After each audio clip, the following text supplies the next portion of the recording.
Hi, come on down. So, for those who are here, we're still not yet ready to begin the meeting. We have two pre-interviews that we'll have. They're relatively short, and then we'll begin the formal part of the meeting. So with that, Ms. Yell, thank you so much for coming today.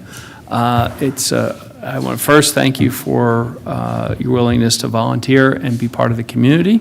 The way this typically works is we just ask a few questions just to say hi and get to know you.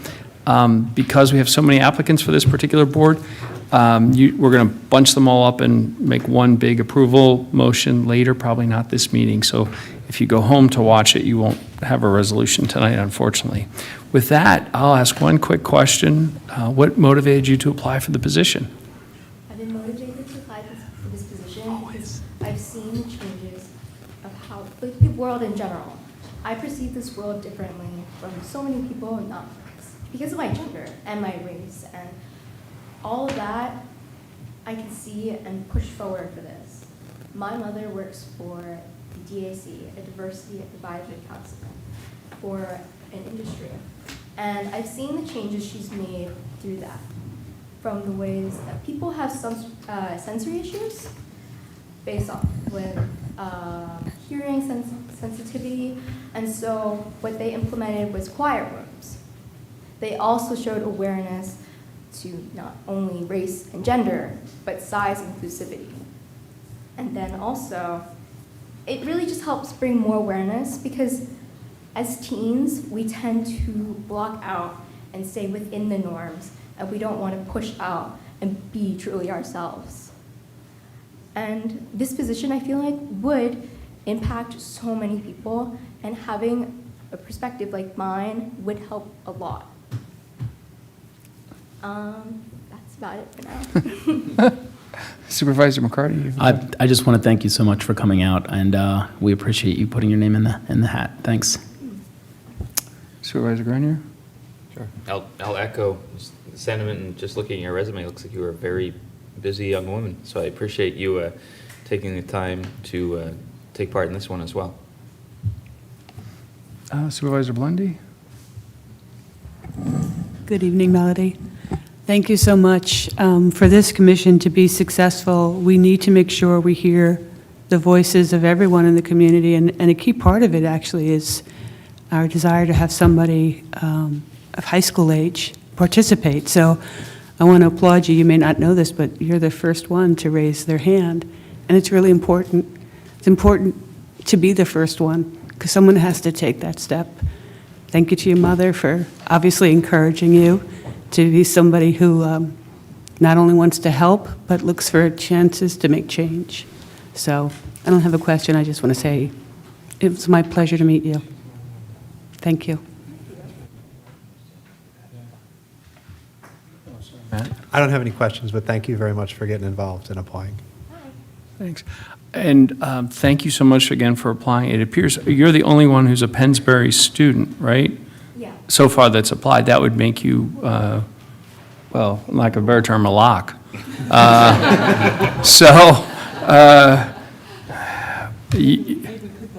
We could vote tonight on just one because you're the only one that meets that criteria, and therefore we shouldn't have a problem with that. Then, as long as my other board members are okay with that. Awesome. Well, thank you so much, Melody. A pleasure meeting you. Thank you. And you are welcome to watch the whole meeting if you like. On tape. You have school tomorrow. Yeah. And you can scroll through on the YouTube to get to the good parts. All right. No, there's no good parts. Thank you so much. Thank you. Thanks. Next up, Amanda Soloway.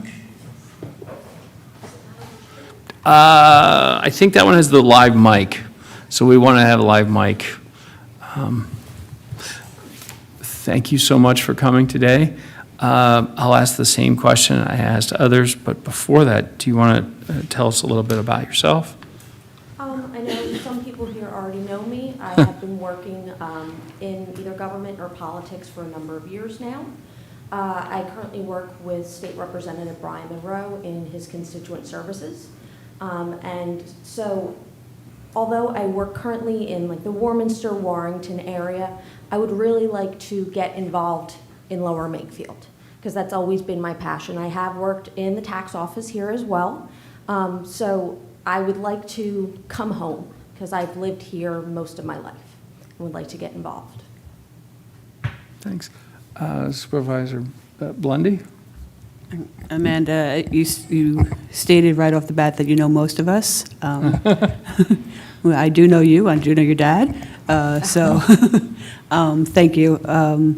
Not only for tonight, and volunteering on this, which is different than most of the commissions we have, right? This is building it from the ground up, and we need people who have experience in working in volunteer organizations to help us be successful. So thank you very much. I don't have any questions. I'm aware of your resume. Also, thank you very much for applying. Supervisor McCartney? No, just thank you so much for applying for the position. Supervisor Grenier? I feel like somebody's got to ask you. Oh, I got a question. Go ahead.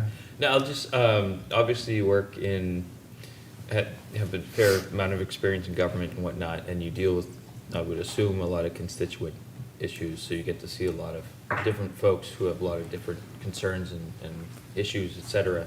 I'm just wondering, how would you apply that experience to a commission of this type? Well, since I work with the public, and it is a very wide range of public, I would like to say that I've gained some knowledge from that and some experience with interacting with people who are different from myself, but of course treating them with respect and trying to help them as best I can. Specifically, there is a large population of Spanish speakers and also Russian speakers in Warminster. And unfortunately, I am not able to speak another language, but we are able to get translators in there when needed, and that's really helped. We also have a number of constituents who are deaf as well, and unfortunately, I also do not do sign language as well. But we have learned other ways to communicate with them. I have a notebook full of a specific constituent who comes back every time, and I've helped him with his taxes, I've helped him apply for rebates, I've helped him for many things. And so I hope that interacting with all these different people has gained me some sort of perspective, and anything I don't currently know, I am willing to learn. Appreciate it, thank you. Awesome. Well, thank you so much for applying. Thanks for coming out this evening.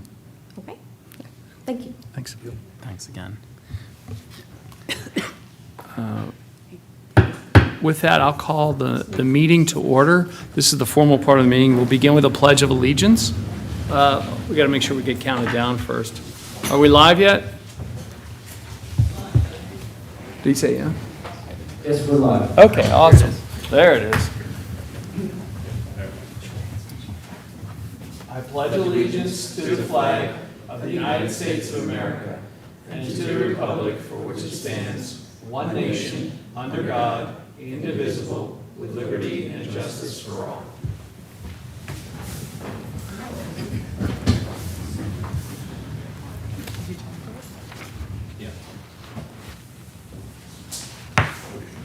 We'll begin with a roll call.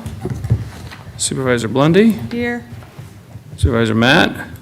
Here. Sorry. So casual. Yeah, going for the casual. Supervisor James. I'm here. Supervisor Grenier. Yes, I am here. All right, now that we have everybody, we have a quorum, all four of us, or all five of us are here. This is section 4, the community announcements. So at this time, reminder that if you want to have an announcement that gets read, you can call in to have a special announcement. So you're free to call in the Zoom number or contact the township at admin@lmt.org to request a special announcement to be added to the agenda. If you have some free time on the weekends and would like to volunteer your time, you can join the Friends of 5 Mile Wood Cleanup Days. They're held the second Saturdays of the month at 5 Mile Wood starting at 8:30 a.m. Please come in comfortable clothes. You don't mind getting a little dirty, and bring along your work gloves. If you've got any questions, you can email Monica Tierney at monicat@lmt.org. The 17th annual AJF Ride for Autism is this Saturday, That's right, this Saturday, September 7th, at the Lower Makefield Township Park, 1100 Edgewood Road, Yardley, Pennsylvania, from 8 a.m. to 2 p.m. For more information to register the AGF Ride for Autism 2024, the link is available on our agenda. You can click on the PDF and get taken right immediately to the ride. So if you have any plans, that would be an ideal way to spend your Saturday, September 7th, 8 a.m. to 2 p.m., so AGF Ride.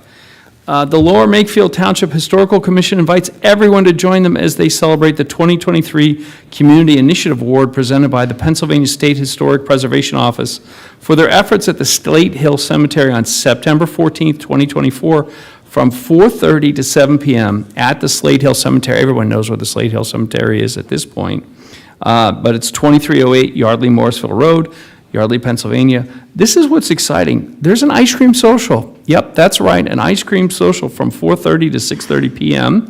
And the presentation of the award will be there at 5. You're going to want to be there at 4:30 because I'm told all the good ice cream goes fast. So you're going to want to be there at 4:30 for the Slate Hill Cemetery. And again, if you haven't had a chance to visit, it's a wonderful thing. And again, there'll be another Slate Hill event this October. I think Supervisor Blundy wants to give a shout out to that. Yeah, well, actually, I was just going to point out, it's actually gelato from the Pana gelato shop in the borough. So it's definitely worth the price of admission, which is free. So. Wow. And if you're looking for assessments of which ice cream, Supervisor Blundy has it nailed. You're going to want to be there at 4:30. Now, in honor of National POW MIA Recognition Day on September 20th, 2024, Lower Makefield Township will proudly fly the National League of Families POW MIA flag from September 16th through September 23rd. We encourage all citizens to join us in recognizing and commemorating the service and sacrifice of those who were prisoners of war and those who are still missing in action. Item 5. The next Township Yard Waste Day will be on Saturday, September 21st, 2024, from 7 a.m. to 3 p.m. at the Township Building, 1100 Edgewood Road, Yardley, PA. For more information, you can view the calendar on our website. You should always check out the calendar on our website, lmt.org. Don't miss it. It's got everything you need. And there'll be a free shredding event in the pool parking lot, 1050 Edgewood, Yardley, PA, on September 28th from 9 a.m. to 12 p.m. That's right, it's time to get your shredding out. If you've got extra tax forms, bills and stuff, the best way to get rid of them is to have them shredded. You don't want identity theft. That's why we have shredding events, right? So for more information, you can go visit our calendar. Remember our calendar, don't want to miss that. Or visit www.shredbucks.com. Item H, Lower Makefield Township's Environmental Advisory Council and Birdtown will be hosting a hummingbird presentation from 10 a.m. to 11 a.m. on Saturday, September 28th, 2024.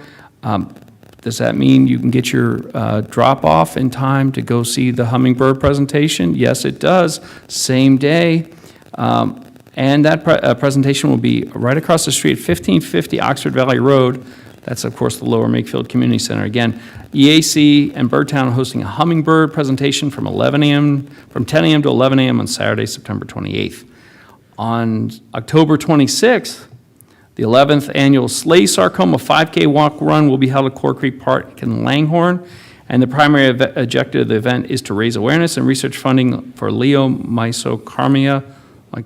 We're expecting 500 race participants and their families to participate. And one last item, as you know, the 23rd anniversary of September 11th will be next week. There will be a reception in the morning. I urge all of you to attend. It's an important time to remember, not just on the even years, but in all years, what occurred on that day. With that, move on to agenda item 5, public comment on non-agenda items. So if you have public comment on something that's not on the agenda, the rules are you get to come up, state your name, and whether you live in Lower Makefield Township or not. I see we have one person. Lee Pedowitz, 247 Truman Way, Yardley. I'm a resident of Lower Makefield Township. Good evening, Chair Lewis, supervisors, Chief Galuzzi, Chief Chamberlain, and other Lower Makefield Township officials. I attended the two Board of Supervisors meetings prior to this evening and made comments regarding the design and construction of the gates and islands at the entrances and exits to the Regency at Yardley community, both the villas and carriage house sections. I first voiced my concerns over 3 years ago. It was demonstrated that a fire truck could not enter the community via the Renaissance Boulevard entrance. This is an obvious violation of ordinance and codes and disregard for the safety and welfare of the community. I repeat my request for letters explaining to me how this serious violation made it through the ample scrutiny of the SALDO process and ultimately received board approval so I can understand how this happened and what measures have been taken to prevent it from occurring or having occurred with other Lower Makefield Township projects in the past, present, and future. Work was done on the Renaissance Boulevard entrance gates and islands, and as Chief Chamberlain showed in the video, fire apparatus can now enter, but only if they turn into the exiting lane before attempting to make entry. Note that whenever fire apparatus were brought to the community, the gates were not operational. They never have been. What obstruction will operational gates present? The gate apparatus hasn't even been installed for the carriage house access roads. I would like to know what the plans are for making the Regency at Yardley compliant with the standards and codes that were in effect at the time of design and construction of the community. The statements that fire apparatus can now enter do not answer my question. Fire Prevention Ordinance 112-1, in effect at the time of design and construction, stipulates adherence to the 2000 International Fire Code, not the 2018 International Fire Code that has been brought up repeatedly. All the Regency at Yardley entrances and exits have been and still are in violation of the 2000 code. As I have mentioned before, if the ordinance and International Fire Code were followed, there would be no gates and islands. Township Ordinance 178-38K1 stipulates safe and convenient access for emergency vehicles. We wouldn't be having this discussion if the ordinances and codes were followed. It is obvious that not having gates is safer and more convenient for emergency apparatus ingress and egress than having an entrance with gates and their associated obstructions that present a hindrance to responding apparatus, even if it can ultimately get in. I think a court would agree. Another issue relevant to my comments on the proceeding is that the curbs, curb ramps, and sidewalks in the Regency at Yardley community were designed and constructed in violation of the Americans with Disabilities Act, a civil rights violation and a safety issue that the ADA was enacted to address. And this is in a 55 and over community. Township ordinances violated are 178-46 curbs and 178-47 sidewalk and walkway requirements, which require ADA compliance. Is this another example of the ample scrutiny of the SALDO process? I and residents of the Regency at Yardley want to know what is planned to be done for their safety and to avoid any financial and legal liabilities as a result of the above non-compliances. The residents of Lower Makefield Township are entitled to know that the board will correct ordinance and code non-compliance, let alone the very serious deficiencies my concerns have raised. The solution to the gate issue is to have them and their island obstructions removed. Even with gates, the Regency at Yardley is not by definition a gated community. The ADA violation should be eliminated by competent reconstruction of the community's curbs, curb ramps, sidewalks, and walkways to meet ADA requirements. These are two very serious violations of township ordinances. How many more are there in the Regency development and in Lower Makefield Township? I am repeating my request for a letter addressing my concerns, especially what is being done to bring the Regency at Yardley community into compliance. I thank you for your time and your attention to this matter. I sincerely hope it can be resolved without having to have it moved to another level. Thank you again.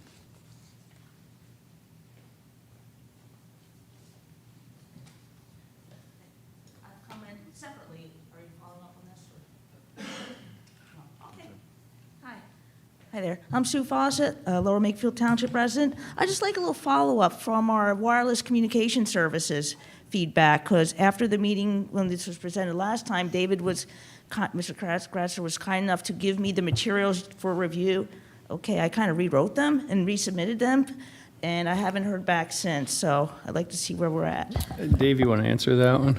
Yeah, I'm happy to. So Sue, some of the amendments that you suggested have been incorporated into the ordinance. So again, as I think was expressed at the, might have been in the last board meeting, we Oh, did I miss it? appreciate you, Okay. taking the time and the level of review that you put into it. So Cohen Law Group that was drafting the ordinance for the township has incorporated where appropriate and where permissible, and so those changes have been made. The actual ordinance in terms of consideration for adoption by the Board of Supervisors is scheduled for October the 16th. Okay. And again, I apologize, I thought I did circle back with you. And if I- You said they were up for review. I haven't heard any feedback since. Okay, I haven't okay. seen anything on the code of ordinances. Yeah, so I'm happy to provide you with a current draft of the ordinance, but it is scheduled for the 16th. And Okay, again, be happy to thank you for put- taking the time put to. Put another round through. Sounds good, thank you. Okay, sure, thanks. Thanks. Is there any other public comment in person or on the phone? I don't see any light, so with that, we'll move on to the consent agenda items. And remember now, if there's any item on the consent agenda items that you would like to talk about separately, now's your chance. If there's anything, anybody has some questions or comments. Absent that, I'm not seeing any public comment. I would entertain a motion to accept the consent agenda items. So moved? Second? All those in favor signify by saying aye. Aye. Aye. The ayes have it.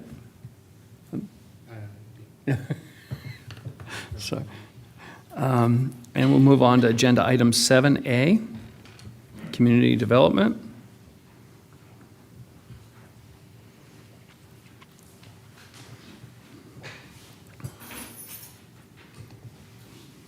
Good evening.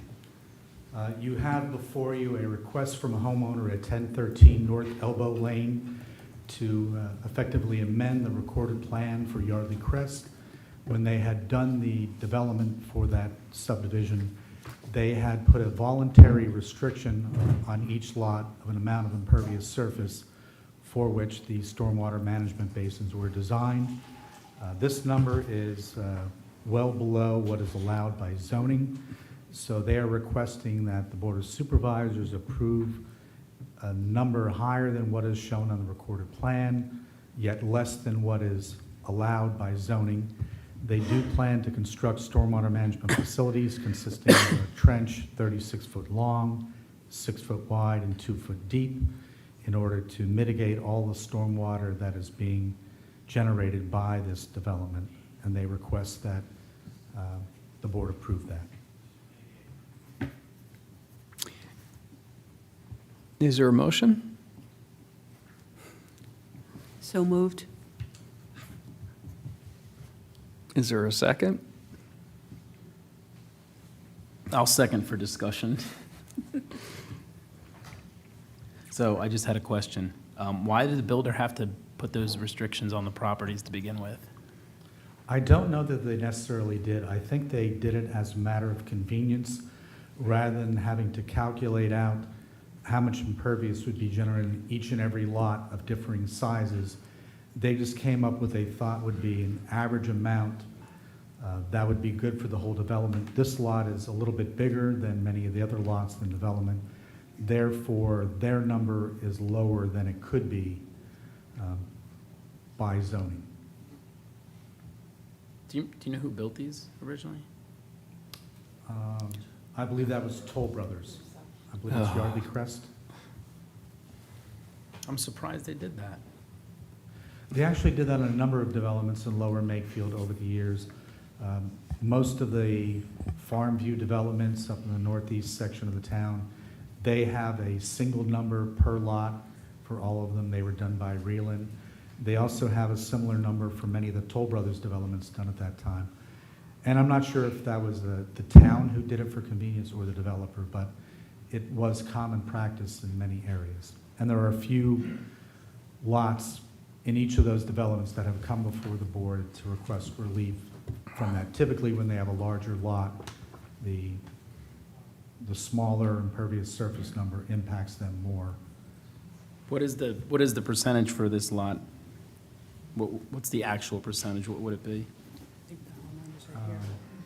I think it's the two gentlemen in the second row to the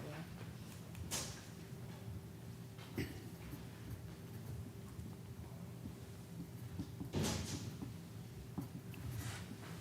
Is where- 22.6%. So they are 1.4% below what is permissible by zone. This is a pre-pool picture. So, James, are you? Do you have a question, Supervisor? Randy? Yeah. Sure. I wasn't sure if James was done, though. Oh, yeah, no, I'm done, yeah. Yeah. So, Jim, just so I can understand it, our zoning regs say one thing, but when the builder prepared this development, they put in a voluntary lower limit per piece of property. Correct. And so these residents are essentially saying, hey, we want to be less than what zoning would allow, more than what the builder said, but in keeping with what other homes in Lower Makefield would be allowed to do.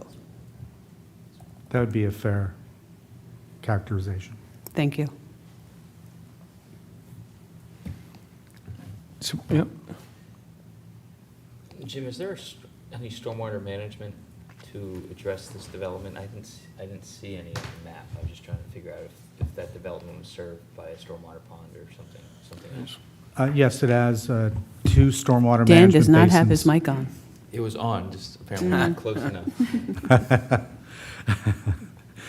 They have two detention basins. One is along Big Oak Road in the northern section of the development, and there's another large one down at the southern end of the development, kind of along the border of Stony Falls Hill, Township. Falls Township. Stony Hill, Yeah. yeah. And I forget the road Yeah. that cuts through there. It's Gilbert is the little side street, and I think it's, Okay, I don't know what the other one is, but yeah. yeah. So that being said, when you look at the development plans, were they designed to address the lower level of impervious surface? It seems like everyone in that development was lower than our zoning allows for, but when designing a stormwater pond, it's usually based off of some impervious number, so I'm assuming sometimes they ask for a lower impervious number because that allows them to build a smaller stormwater pond.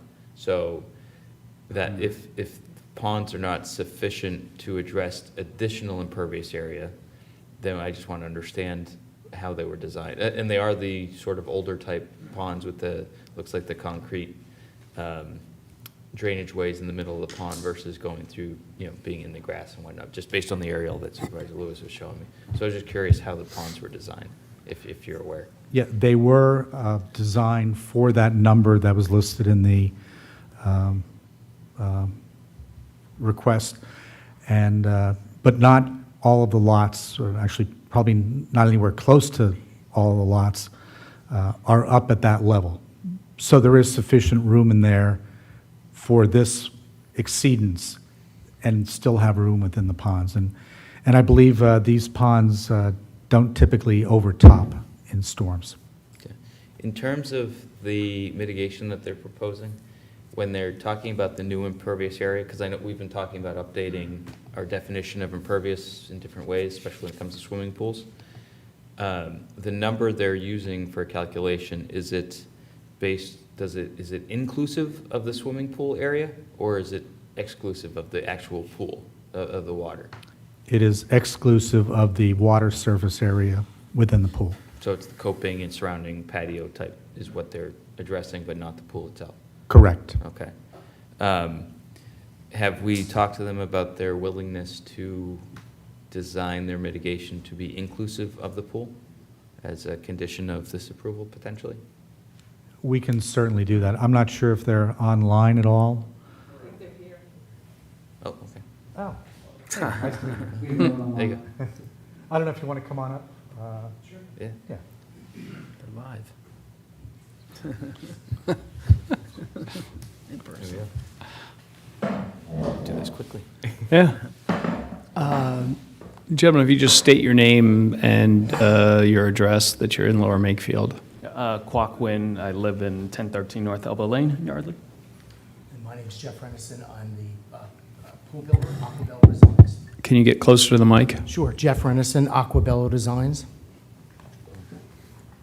So the reason for my question, I don't know if you heard what I said, but you may be aware, as some of our residents sitting here today are, we've had many flooding and stormwater management issues that we're spending a lot of time, money, and effort to improve over at least the last year, if not longer at this point. So we're going forward and trying to address all those items. So when we have, pools and impervious area are a big topic of conversation, among others, because that's very popular in town. So what we're trying to do is when we have impervious area, I'll use the term exceedances for lack of a better term, but when we have increased impervious area, our mitigation, the zoning hearing board, I'm the liaison, we heard probably a couple of similar or related topics last night, and almost every time we meet at the zoning hearing board, comes up with mitigation strategies to address additional impervious area related to swimming pools, sheds, whatever it may be. So one of the things we're looking to do is update our definition of impervious so that we can address all of those areas created by swimming pools that are inclusive of the pool area itself. Because when we do typical civil engineering, when you're looking at doing a stormwater calculation, any surface water has a curve number of 100, meaning it's an impervious area, and would be used in calculations for developing a stormwater management system of some type, usually a pond for big developments. In your case, it might be a rain garden or something like that, or a trench system. To date, for whatever reason, the township has been using a definition that excludes the surface of the pool itself, maybe several hundred square feet, plus or minus. I didn't see what that would be.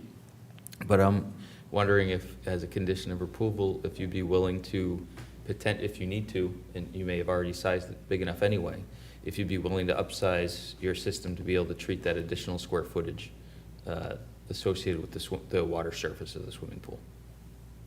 I mean, I'd be willing if Jeff is, I'd be willing if Jeff is able to accommodate for that. Sure, yeah.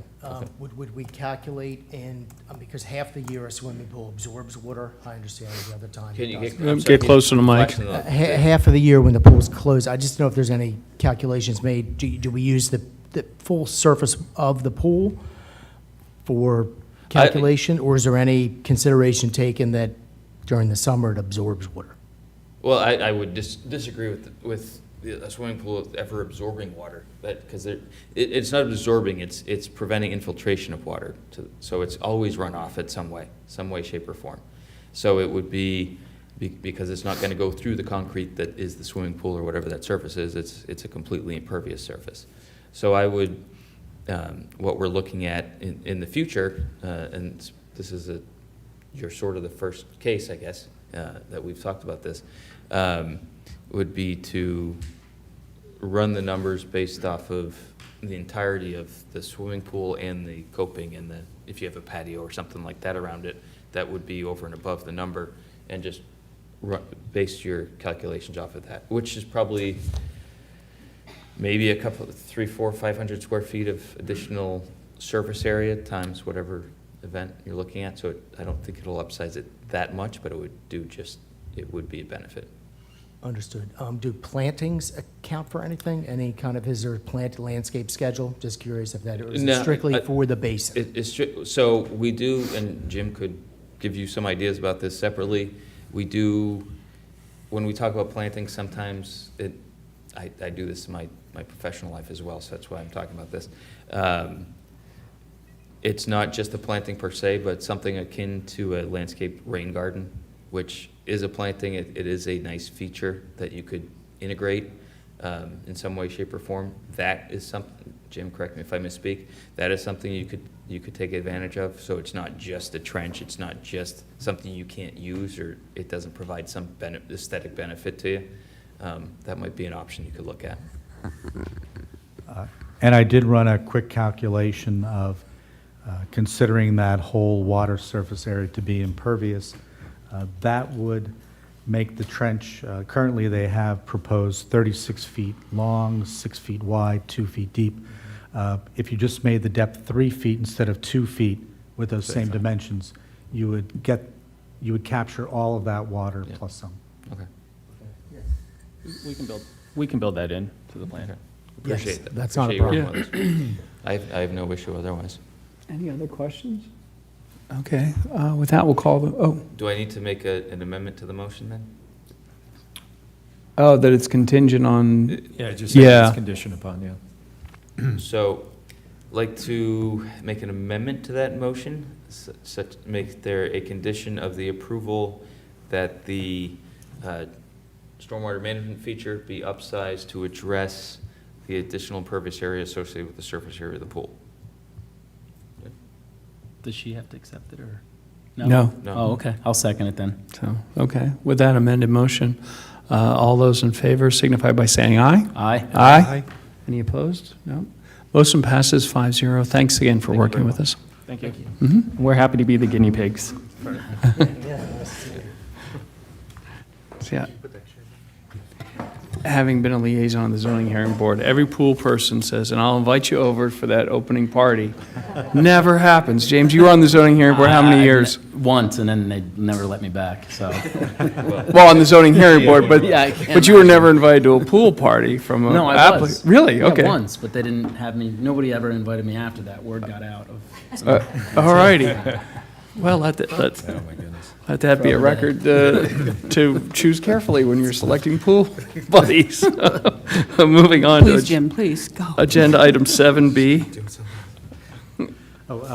The township was awarded a grant for flood mitigation assistance from PEMA in the amount of $278,000 to elevate the existing home at 1425 River Road. This grant covers 100% of the eligible cost for the work required, including all the things necessary in order to construct it. The township and the homeowner are now ready to proceed with the project and requesting authorization to solicit bids for the house elevation project to complete the construction by the end of the year or the beginning of the next year. Is there a motion? So moved. Is there a second? Second. With that, are there any questions about this? And it's the house that's, it's next to Robinson Place, right? Correct. Yep, okay. I know which one we're speaking of then. So it's inlet. I have one question. Supervisor Ross? I just want to confirm that all the engineering review fees are going to be covered by the grant and not picked up by the township in any way? They will be, yes. Okay. Excellent. Any other questions? Hearing none, I'll accept a motion or call the question, I guess. All those in favor signify by saying aye. Aye. Aye. Any opposed? Okay. Thanks. Thanks. And moving on to agenda item 8, engineers report. Thank you, Mr. Chair, fellow supervisors. 2 items on the agenda this evening. The first is consideration for a request related to the change of scope with this year's road program. So the road program for this year has included some inlet top replacement work that was identified following the pre-construction meeting. We did have coordination with Department of Public Works to save costs with that, with them doing a couple of the inlet repairs as well as supplying the materials for the inlet tops.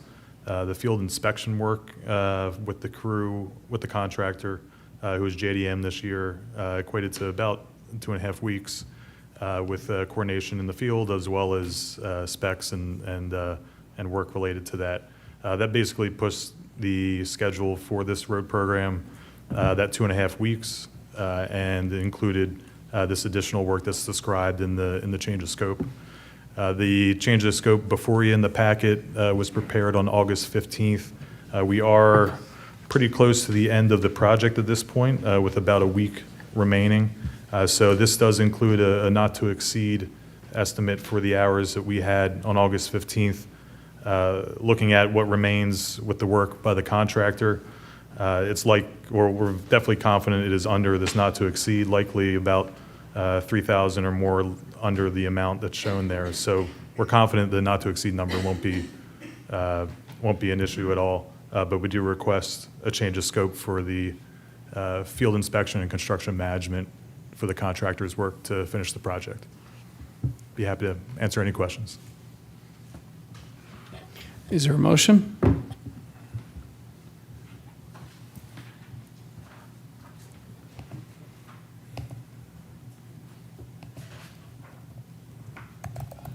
Motion, move on to agenda item 8B, please. Would there be any direction for completing the inspection for the project?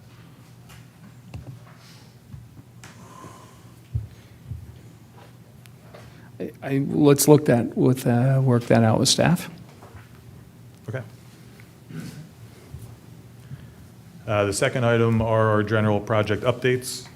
So the ongoing work currently with the township, a few updates of these projects. The Highland Drive Drainage Project located at Highland Drive in Taylorsville. The updated drainage project schedule, which has been talked about the last couple of meetings, was issued. That includes the completion of the permitting that we've been talking about, and we're pleased to say the DEP did approve the updated plan as related to the general permit -3, which is for the stream bank. So all permitting now has been completed, and that will move us into the preparation of the final bid package. We're looking to have that prepared and try to get ahead of the schedule that's on that spreadsheet there, to have that hopefully provided before you at the next meeting on the 18th. So with that, it would go into public bidding, and then hopefully bid pricing would be favorable to award after that process is done. The work on the utility side, if you've been down there or you live down there, obviously, you notice that PECO put in their new pole today. The old pole will be removed once Comcast and Verizon shift their equipment to the new pole. This includes another vacant pole across the street. And with that one removed, PA American Water has discussed with the township about possibly getting a head start on some of their work on Highland, which would aim to minimize the amount of time it would be detoured for the culvert replacement itself. So we're working with staff on that, and we'll provide scheduling with that as it's updated. But the next main phase of that will be the bidding phase to come before the board coming up shortly. Yep, just a second. Any questions on Highland Drive? Sure, a couple questions, couple comments, I guess. One, for anyone who's in that neighborhood, just so everyone's aware, we were originally told, and correct me if I misspeak on any of this, we were originally told that PECO would install a new pole sometime soon, or recent, basically this week, and it would not require any type of outage. For anyone that lives in that neighborhood, you got a text message early this morning, so you're going to lose power most of the day on the first day of school. So I think any future communications with utilities about the work that they're doing needs to be very clear, and make sure that they are very clear in terms of what they expect to do and when, because the power was shut off as people were getting ready to school and going to the bus. And there was a bus stop right there where all the work was being done. I know that's not you guys, but it's just we need to make sure that communication is key with these utilities and others. Also, I think as we look at PA Water coming in, I've heard that they may be doing work for up to 5 weeks in the road there. I think some of the work we contemplated previously would be probably towards the end of the school year. Again, this would shut down the road for 5 weeks or so, generally speaking, if it's anything like it was today. Again, school buses a couple times a day for 3 different levels of school, so we have to be very careful to make sure that we maintain access as much as possible and reduce restricted access for as much as possible as we go through that, especially during times when school kids are around, just for safety and other reasons. And just to make sure that we're clear as to when other folks are going in to do the work so that they don't cause a stir like they did today. That's all. Yeah, great points, and that's exactly what we discussed with PA American Water earlier this week, and related to them coordinating with the school district if there's any planned work that would have any impact with the school bus stops. We do stress that with the utilities. Unfortunately, PECO was not communicative with obviously being out there this morning for that power situation. So we'll look to continue to stress that, obviously, with the additional utility work that's associated with the project. I'll move on to the road program for this year. As mentioned, has about 1 week left of work with that. Mentioned as well, their original aim at the beginning of the contract was to complete prior to this week to avoid having to work around the times when there's drop-off and pick-up for the bus stops. Obviously, they did not meet that goal. They have been working to not be milling or paving during those times in the morning or afternoon. So the work that is left is some milling and then final paving of some of those areas. It's unlikely they'll finish by this Friday, so it's most likely beginning of next week they're looking to wrap up. It's keeping with the utility theme over at Woodside. Comcast is finishing up their work. They ran into some snags, as they stated. Verizon has started their work in conjunction with Comcast, and then they would finish their work scheduled for this month. So the contractor that we've had for the project submitted their pricing. We have reviewed it. It is within and under the estimate that we had for the grant that we submitted for the DCD Greenways grant. We also confirmed with the grant agency that any work that would be done prior to any award would not be eligible for the grant funding. So right now, that's our timing that we're looking at. We have the pricing, hopefully hear from the Greenways grant. They say they usually announce it in the fall. Election years usually comes out after the election time, so like November timeframe. And with that, we would look to move forward with that. So with that work related to paving and redoing some of the trail sections, that would be weather dependent to have that actually done in the field. Some final projects just to update. The Taylorsville Woodside Trail connection across the intersection there. We met with staff on the 27th of this month, or last month I should say, August, and we're looking to have that working meeting with PennDOT coming up, which will talk about the permitting needs and the intersection layout with them. Veterans Square with improvements and ADA accessibility. We had a meeting with township staff on August 28th. Looking to finalize a concept plan that can move forward to get before the board for a look at that. And lastly, just an update for the Memorial Park basketball courts. That is in the 30-day pavement rest period, if you will, for that to be ready for the surfacing and striping that would wrap up that project. There's some developments still in construction, but other than that, those are the updates I have for the evening. Awesome. Thank you. Moving on to agenda item 9, fire services.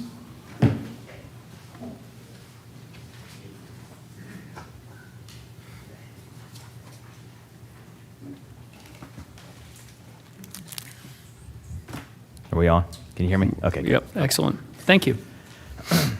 So agenda number, or letter A. So there's an opportunity through the DCED. They provide services conducting studies for municipalities and boroughs on emergency services, fire studies, EMS studies, and stuff like that. I like to look into it with Dave's help because a couple of reasons. Number one, it's a free service, so it doesn't cost us anything. Number two, it really having somebody from the outside come in and look at what we're providing as a township, along with what we're asking our volunteer fire company to provide and stuff like that. It's a good opportunity to see where there could be improvement done, whether it's building, finance, manpower, whatever.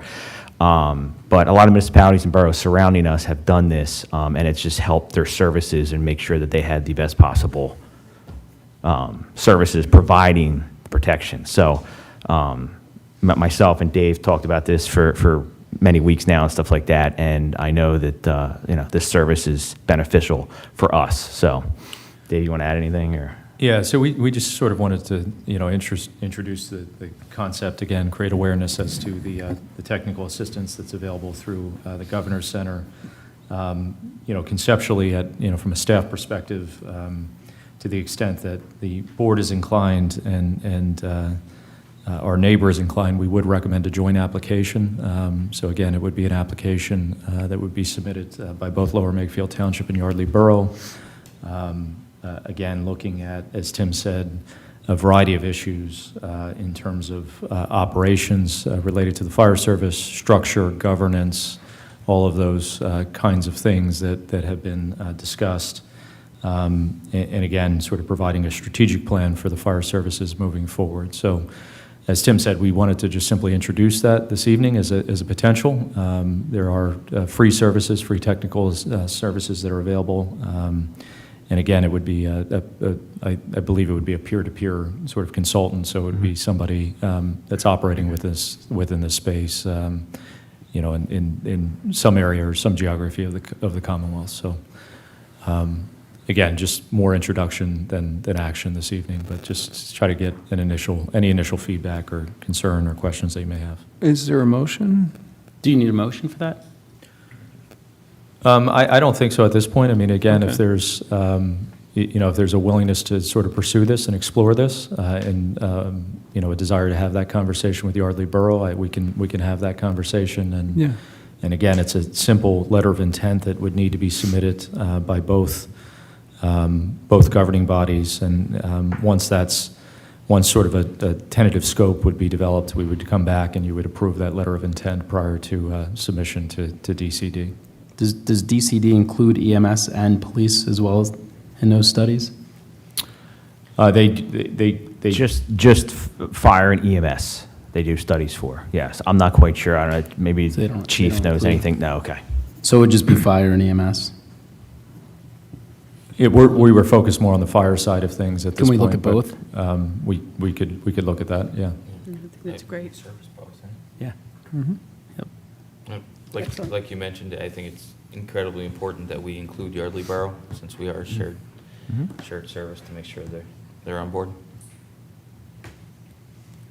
Sounds good. All Yeah, right, I well, think- we'll continue the conversations, and then we'll report back on that issue. Perfect. Okay.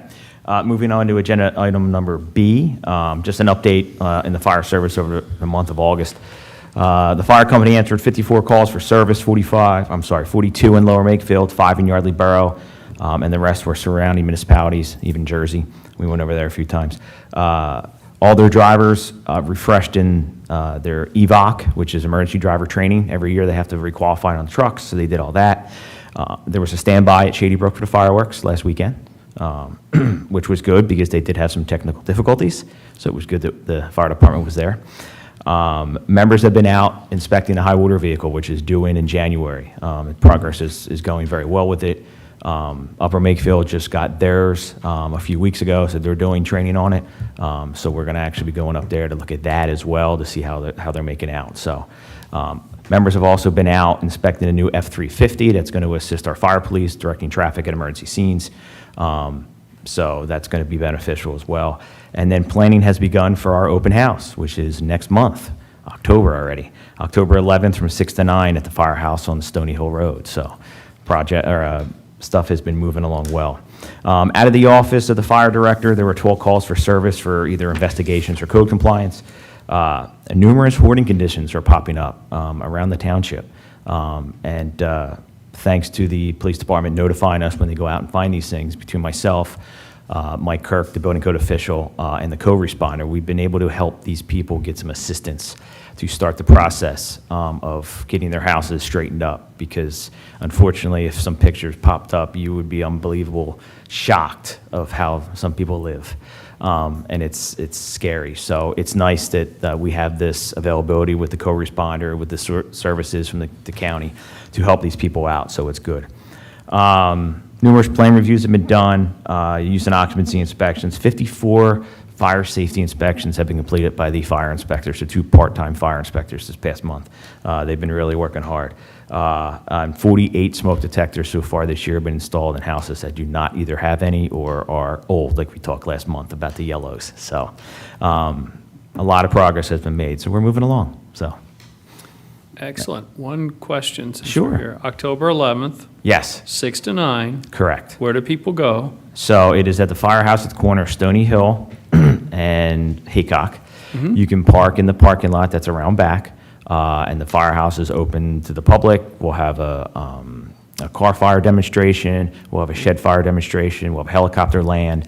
We have numerous tables set up for vendors, and the Red Cross will be there and stuff like that. So it's a good night. Hopefully weather pans out. So To the hats. we have plenty of fire hats, yes. Fire hats and little squishy firemen that we can, stress balls, yes.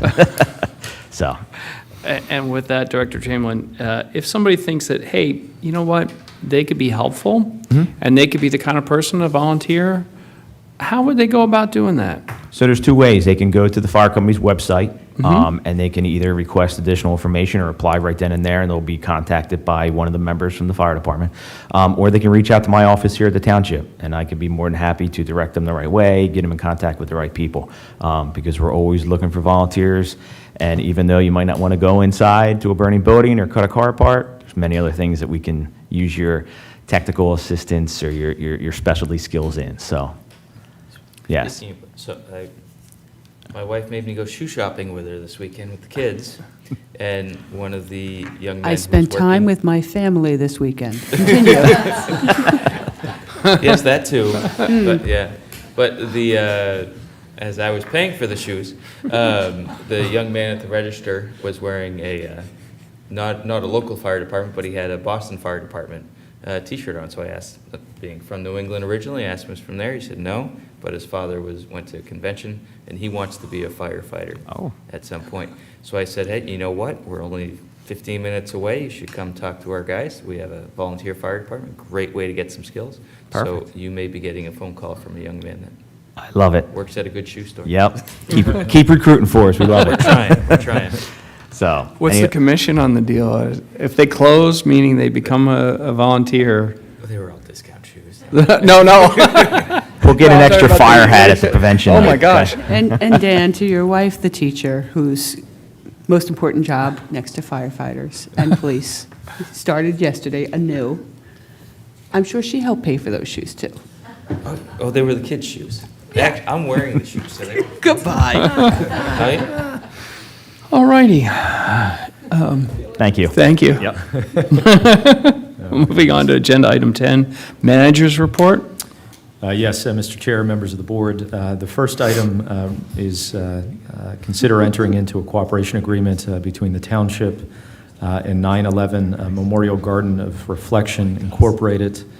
The cooperation agreement relates to the maintenance, continued investment in programming of the 9/11 Memorial, which is located in Memorial Park, and also areas of the park that are contributory or ancillary to the memorial. The agreement, again, this is obviously a long-standing partnership with this organization. This is sort of codifying some of the arrangements that have existed, provides for annual financial support from the 9/11 Memorial Garden of Reflection group up to $40,000 annually, which again is intended to help maintain and provide for a mechanism for continued investment and programming within or at the memorial. The initial term of agreement is 1 year with successive renewal terms of 5 years. The agreement has been reviewed by the 9/11 Memorial Garden of Reflection Incorporated. The terms are acceptable to them as the other party to the agreement, and it is before you for your consideration. There are members from that organization here that are present from their board of directors that may wish to make comment or offer any additional information, but that is what's before you this evening. Thank you. Is there a motion? So moved. Is there a second? Second. Okay. There is a motion and a second on the floor. I mean, I could certainly offer, hold on a second. I could offer members of the 9/11 Memorial Garden Reflection Incorporated the opportunity to sit down if they would like. And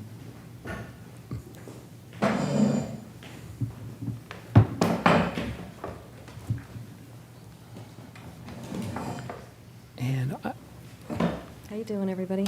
good afternoon, good evening, Ms. Saraceni. Would you, get a little closer to the mic if you could, Ellen? You can pull it. You can go right up here. Yep, there it Okay. goes. I'm Ellen Saraceni. I'm the board chair of the 9/11 Memorial Garden of Reflection, Inc. I'm also a family member. I'm Eric Stark, Vice Chair of the Board and Lower Makefield resident. Jim McCaffrey, board member. So again, I don't know if you want to offer any comments or you have anything in addition to my comments. Again, as noted, it's a long-standing, partnership, and so, we appreciate that partnership, and this is sort of codifying the relationship between the parties. So thanks for working through that process with Yes, staff. we appreciate the partnership as well. It's been a long-standing one, going back 22 years, actually, to when we started raising money to build the memorial. Our group raised about $5 million to construct the memorial and to pay for the maintenance of it for many years. That money kind of ran out, but we had started the Remembrance Fund endowment with the idea of making this memorial a self-sustaining memorial, and for it not to be the maintenance of it not to fall on the taxpayers of Lower Makefield Township. That was our goal from the beginning. And so we have raised enough money that interest off of that endowment will be able to reimburse the township for the regular maintenance of the memorial, which is not maintained by your staff, but by a separate contract currently with Realty Landscaping. And we are happy with that arrangement, and we're happy to support the township in this manner and to memorialize this partnership, which has not been memorialized in an agreement until now. And so we thank you, and we appreciate this public-private partnership that benefits the community and actually saves the taxpayers of Lower Makefield Township. Thank you. The only thing I would note is that Realty is a co-star vendor, just in case anybody's checking along with concerns or anything on contracting process. Everything followed, everything that's required under the state law for contracting. I, too, appreciate the partnership, and I think, we're entering a week where we're going to be thinking about this a lot. And, it never leaves you. So I thank you. I would just also like to, while we have the opportunity to recognize Ellen Saraceni as a family member. She is the widow of Captain Victor Saraceni, the pilot of the second plane to hit the World Trade Center. And she has been the driving force behind creating this memorial, fundraising for its construction, fundraising for its maintenance, and now fundraising for an endowment that will take care of the garden in perpetuity. So she is the one that to be recognized and thanked for this. Thank you, Ellen. Is there any public comment? No, none on the phone.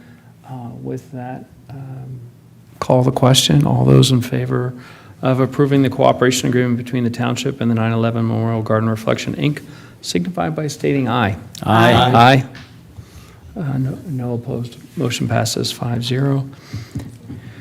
Agenda item 10B. Yes, the next item is to consider a request from 9/11 Memorial Garden of Reflection for reimbursement from the tree bank for trees that were recently planted at the Garden of Reflection Memorial. Again, these are restricted funds that are available for the replacement of trees. This was something that was intended to be incorporated into a tree planting bid that the township had previously released and executed on.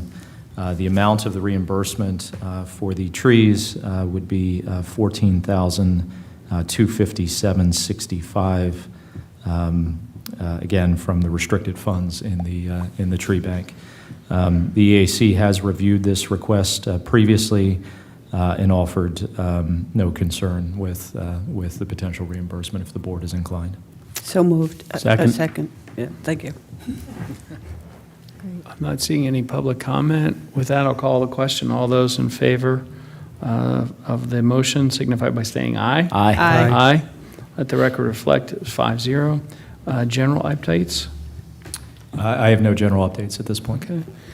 Moving on to agenda item 11. Ellen, do you want to say I something? just wanted to say one Sure. thing. I just wanted to say how grateful I am that we're able to come into this partnership with the township, and there are a lot of people that need to be thanked all along the way.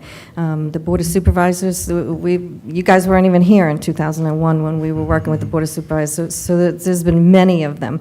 But thanks, Chief, for all your safety and security issues that we've dealt with all over this time that you've always been there for. I have to thank my board because with their wisdom and guidance, it really took us to a point where we were able to get over $2 million right now in order to sustain the memorial in perpetuity. So it's been a long road, but they've stuck with me the whole time. I wouldn't let them go, but they stuck anyway, we'll say that.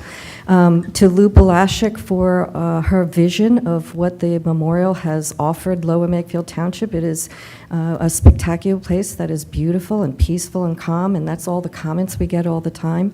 But to Monica's back there, Monica and Bob, who have always been there, and then really very importantly, all the residents of Lower Makefield Township and beyond, who have been there for all of our fundraising needs that we had, who stood behind us and who are there and use the memorial and respect the memorial. And now this is really a wonderful thing for us now, for all that they gave over the years, for us to amount this amount of money and have it in this endowment, that we're able to give back now to them and have it in the form of keeping this place beautiful and having it there forever. So I really think that everyone needed to be thanked, and I appreciate the board's overwhelming support right here for all this moving forward. And Dave, thanks for helping us make this work. Thank you. Thank you Thanks. again. Thank you. Thanks. Moving on to agenda item 11, Parks and Recreation.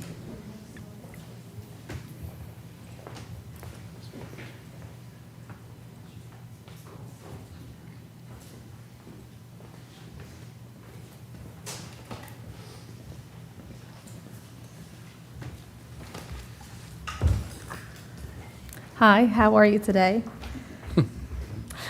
Today I'm here to ask for your approval to replace some of the Memorial Park Secret Garden Playground to consider offer the game time replacement parts at the price of $15,477.15. Just a little background on this. We're replacing the rubberized surface that's coming up in October. While we were looking at the replacement and reviewing, we recognized that some of the equipment needed some replacement. Some of that's under warranty, and you don't even see that on this quote today. But there's some pieces that aren't any longer. The rope-type pieces only have 5 years warranty, so I'm asking today that we're able to replace the frayed rope that's at the garden. Some of that is installed into the rubberized surface.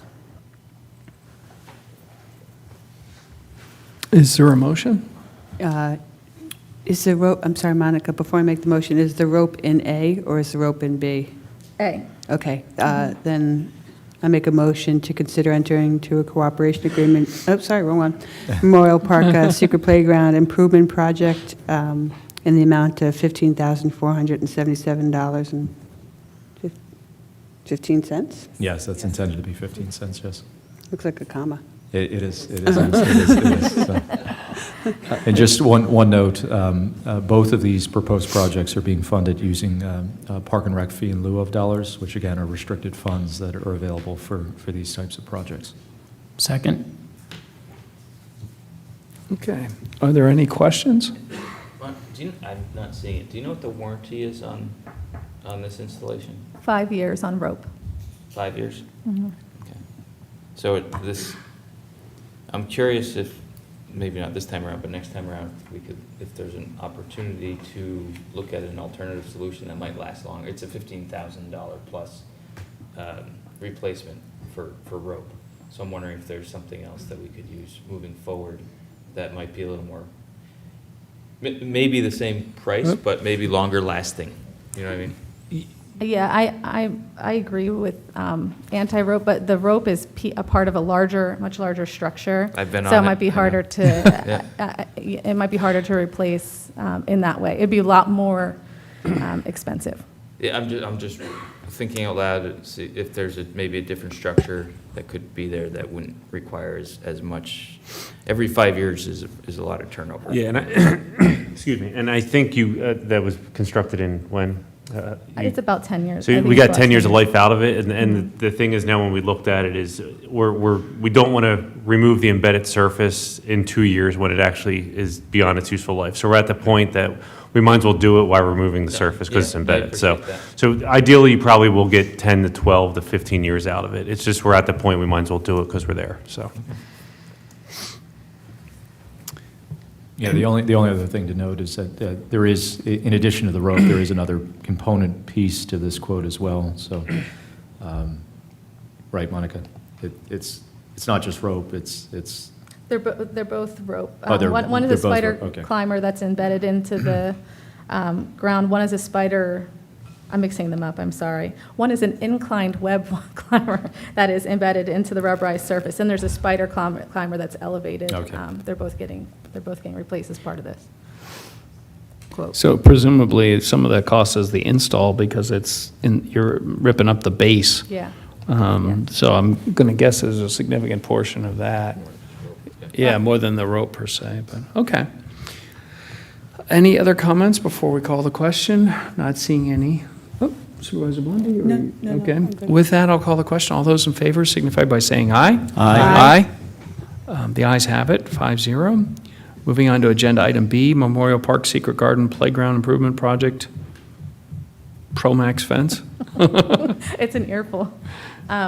So this is along the same lines. When we were looking at the system, we recognized that the fence was pretty dry rotted. It's time for replacement. So it's good timing to do both replacements at the same time. So replacing with like materials, actually I think this is a little better materials than what we have now. Should last a little longer. That price is $8,581, would also be under the fee in lieu fee. Is there a motion? So moved. Second. Any comments or questions? Any public comment? Not seeing any. Call the question. All those in favor signify by saying aye. Aye. Let the record reflect the motion passed 5-0. General project updates under 11. Well, Isaac kind of covered it earlier. Almost everything will get done in October. So it looks like we'll be on the basketball court mid to late October. We'll also be on the new playground, updated playground mid to late October. So that's the two big projects that are going on right now. Pool is closed. Camp is over. We're unwinding. I'm hoping to have all that data to you soon and all the results to the surveys. We have surveys out to members for the pool. That closes on the 13th. We have surveys also out to the camp counselors and camp participants. That is closing soon too. I'm sorry, I don't know the date offhand. So we're doing our due diligence as we move into budget season. So that's what we have going on. So that's really it. Excellent. Oh, we have one public commenter. Hi, Sue. Yes. Sue Fawcett, Township President. Could you please tell me the status of the pickleball courts at the Garden of Reflection? They're out of commission for a while, but I haven't seen any updates. The Memorial Park. At Memorial Park, so it's kind of like... Pickleball. We're kind of in a standstill right now with that project. I don't know if there's anything really to update at this point. Yeah, I mean, we're just working through some remedial efforts to the court. Real no substantive update at this point, but we are working on it and looking into it. Actively working on it. Yeah, because it would be nice to post a status on the website, because people are asking and they're kind of upset. Yeah, again, as soon as we have a substantive update, we're happy to share that information. So. Yeah, and not for this board, but I'd like to work with Monica and Rob to restart my discussion on reducing the user fees. Yeah, and Rob told me that you had been in touch with him, so Well, we we will have a. haven't connected. Yeah. Let's talk. Yes. Okay, thank Yep. you. Thank Sounds you. good. Thanks. I guess that concludes general project updates. You're free. Thank you, Monica. But alas, Derek, you are not free. And you, I don't have any updates unless there's any questions for me. Oh. Okay. With that, we'll let him have a pass. Yeah, that's fine. Appreciate it. Thank you. It's just an opportunity for you to pose questions. three- That's three in a all row. for us to. Any updates? Say no. Moving on to agenda item 13, solicitors report. Thank you, Mr. Chair. If you'd like me to have no updates, I can have no updates. But No, I'll try- you have to comment on what happened in executive session. I will. The board did meet, the minutes should reflect, the board did meet in executive session to discuss employment matters, a real estate matter, and litigation issues. Thank you. General updates, I'll try to be quick. The side ordinance is before you, as I mentioned last meeting. Again, if during your review, and I know it is a lot to read, if you have any questions, comments, et cetera, please forward them to me so that we can try to incorporate, assimilate comments and address those as we move along. Historic structure demolition ordinance is also has been drafted, and I use draft in quotation marks again because it too is, it's in good shape, but it's there's a lot to digest. That is, I believe, before the Planning Commission, or will be before the Planning Commission soon, as well as you. The wireless facilities ordinance is, as mentioned earlier in the meeting, is on the PC Planning Commission's agenda for this Monday, September 9th. So hopefully they will review it. Everybody has had their eyes on it numerous times. So hopefully they will make a recommendation. We'll see, and will be before you at your next Board of Supervisors meeting. Other ordinances we're working on are the responsible contractor ordinance. We're in the process of drafting that. We're working on different policies within the township, including but not limited to right-to-know policies, and we're working on employee handbook, trying to update that. We're also, as mentioned by the township manager, our last meeting, when we talked about the open space referendum and the outreach to the community, we're in the process of reviewing a contract with a group that the township manager had come, I guess, across or in contact with. So we're in the process of reviewing that contract. We actually have reviewed it, so we'll get our comments to the township manager shortly. And lastly, we are reviewing, revising, drafting various contracts with groups and committees using the facilities that the township owns, trying to create a more comprehensive form of contract for all these different committees to use. They are all over the place right now, so we're just trying to sort of assimilate what is there and get something more formal in place so that it would be easier for those who are dealing with the various committees to provide something to them and for them to review something on their side. So that is my report. Excellent. Move on to agenda item 14, supervisor's report, and you were kind enough to take a portion of my supervisor's report, and that is the Planning Commission meets on Monday, the 9th, where they'll be reviewing, wait for it, the wireless facilities ordinance. So Sue, if you want to come in and dig into some of the details, come on down. It'll be here Monday. At the planning commission level. Planning Monday. Commission. I did, just so, Sue, just as, I did send you an email, so you do have that in your inbox when you get home, so, okay? That's all I had for my supervisor's report. Supervisor Grenier? Sure, zoning hearing board met last evening, addressed several issues. Potentially the biggest one, what actually asked for a continuance until the October 15th meeting. That is, I forget the official name of the applicant, but the dog kennel that is being proposed. That may actually, Mr. Kratzer, you may have heard that they want to come speak to staff because there's a potential issue about a conditional use of the site in addition to all the zoning variances that they're asking. So that may actually have to come before us at some point too, depending on the outcome of that conversation. And other than that, the next zoning hearing board meeting is Tuesday, September 17th, which is before our next meeting, and Farmland will be also meeting on the 17th, just before the zoning hearing board does. That's all. Excellent. Supervisor Ross? No report? Supervisor Blondie? I don't have a report tonight. Supervisor McCartney? Nothing to report. Is there any other business at this time? Agenda item 15? I am not seeing any.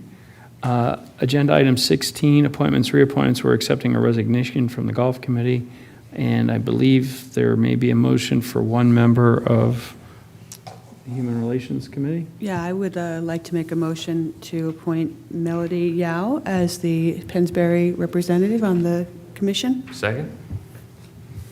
Awesome. Before we call the question, let the record reflect that Ms. Yao is actually the first member ever appointed in history for the Human Relations Commission. So with that, all those in favor signify by saying aye. Aye. Vote was unanimous, 5-0. No other appointments with that. Additional public comment on non-agenda items. So if you followed along and you got public comment in the beginning, you're like, okay, I'm probably good. You followed the agenda religiously, but then you had an idea that you hadn't thought of previously, right? That's where you could have an additional public comment, but I'm not seeing any at this time, and there's no callers. With that, I will adjourn the meeting. Thank you so much. Have a great evening.